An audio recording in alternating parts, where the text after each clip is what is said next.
আল্লামা ইকবালের একটা শেয়ারে আমার মুখস্থ আছে সম্ভবত। শেয়ারটা এইভাবে বোঝায়, হ্যাঁ তবাহি দিন কি ইস দিন সে মেরে জালিম পীরে জাহিল আলিমের দিন সে। তো এগুলো চলতেছে এখন আগে, কিছু করার নাই, আমরা তো দেখতেছি। আজকে আবার দেখলাম যে রেজবি সাহেবের এই বক্তব্য নিয়ে আমার বঙ্গবন্ধুর ছবি নামানোর কারণে খুব কষ্ট পাইছেন, বলতে এটা উচিত হয় নাই। রাজনীতি কোন দিক থেকে কোন দিকে মাস্ত আর কি ওনারা ভিতরে ভিতরে অনাকাঙ্ক্ষিত। আমি কালকে লিখছিলাম যে তাহলে এগুলো দরকার কি, এই শাহবাগীদেরকে বসাবেন না ক্ষমতায়, তার যদি আপনার কাছে মাফ করতে অনেক আবার নিয়ে আসেন, এটা তো সবচেয়ে ভালো। এইগুলো তো দরকার ছিল না এই ফাইজলামি করার।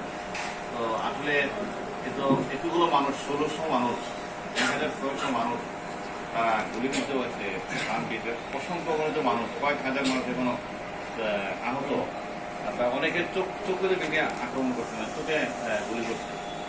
এই মানুষগুলো আহত অবস্থায় আছে, ওনারাই ফাইজলামি করতেছে। তো আল্লাহ জানে কোন দিকে যাবে। আমার মনে হয় প্রেম ইসলামিক মুভমেন্ট, আমাদের জামাল ভাই একটা চিন্তা দীর্ঘদিন থেকে ওনার চিন্তা আছে।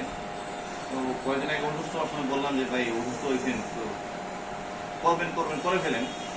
দুনিয়ার জিন্দিগি মানুষের কম, কে কোন সময় যাবে ঠিক না। অসুস্থ হয়ে অনেকদিন হয়তো আল্লাহ ওনাকে হায়াত তৈবা দান করবে, আবার কেউ সুস্থ মানুষও চলে যায়। যার চিন্তাটা আছে এই চিন্তাগুলো রেখে দেওয়া দরকার। এই ক্ষেত্রে আমি বলবো জামাল ভাইকে যে সাপ্তাহিক যদি বিশেষ করে আপনার আদর্শ প্রচারের জন্য মিডিয়া একটা গুরুত্বপূর্ণ বিষয়। ওই সাপ্তাহিক ওনার আলোচনাগুলো ইউটিউবে যাওয়া দরকার, ফেসবুকে যাওয়া দরকার, সহজে মানুষের কাছে পৌঁছানো যায়। আপনি এখানে কত মানুষকে আনবেন, কতজনকে দাওয়াত দিবেন আপনি?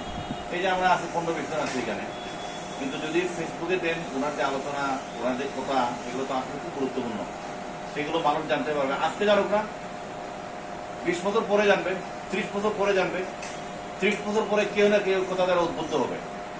কিন্তু আপনি কথাগুলো নিয়ে যে ঘরে বসে থাকলে হবে না, কাজ শুরু হওয়া দরকার। প্রেম ইসলামিক মুভমেন্টের ব্যানারের মধ্যে আজকে প্রথম, সম্ভবত আরো আগে হয়েছে আলহামদুলিল্লাহ।